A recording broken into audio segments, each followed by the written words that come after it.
প্রচুর দেনায় জড়িয়ে গেছেন, কিছুতেই দেনা শোধ করতে পারছেন না, কি করবেন ভেবে দিশা পাচ্ছেন না, তাহলে বলবো এই ভিডিওটি শুধুমাত্র আপনার জন্য। ভিডিওটি দেখবার আগে অবশ্যই চ্যানেলটিকে সাবস্ক্রাইব করুন, পাশে থাকা বন্ধুকে শেয়ার করুন, কমেন্ট করতে কিন্তু কেউ ভুলবেন না। হ্যাঁ, সাবস্ক্রাইব এই কারণেই করে রাখবেন যাতে করে আমার দেওয়া প্রত্যেকটি ভিডিও সবার আগে আপনার কাছে পৌঁছায় আর আপনি এই ভিডিও দেখে উপকৃত হতে পারেন। তো চলুন জেনে নেওয়া যাক কী সেই টোটকা। আজকের টোটকা খুবই সাধারণ, যেটা করলে আপনি সহজেই আপনার দেনা থেকে মুক্তি পেতে পারেন। দেনা শনিবার আর মঙ্গলবারে শোধ করার পরিকল্পনা করে ফেলুন।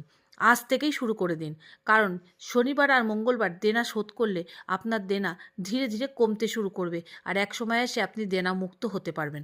কিন্তু শনিবার আর মঙ্গলবারে ভুলেও ধার নেবেন না। ধার নেওয়া হলে তাহলে আপনার ধার কিন্তু জীবনেও আর শোধ হবে না। শনিবার বা মঙ্গলবার কখনোই ধার নেবেন না, আর সেই দিন দুটোকেই বেছে নেবেন শোধ করার জন্য। দেখুন ধীরে ধীরে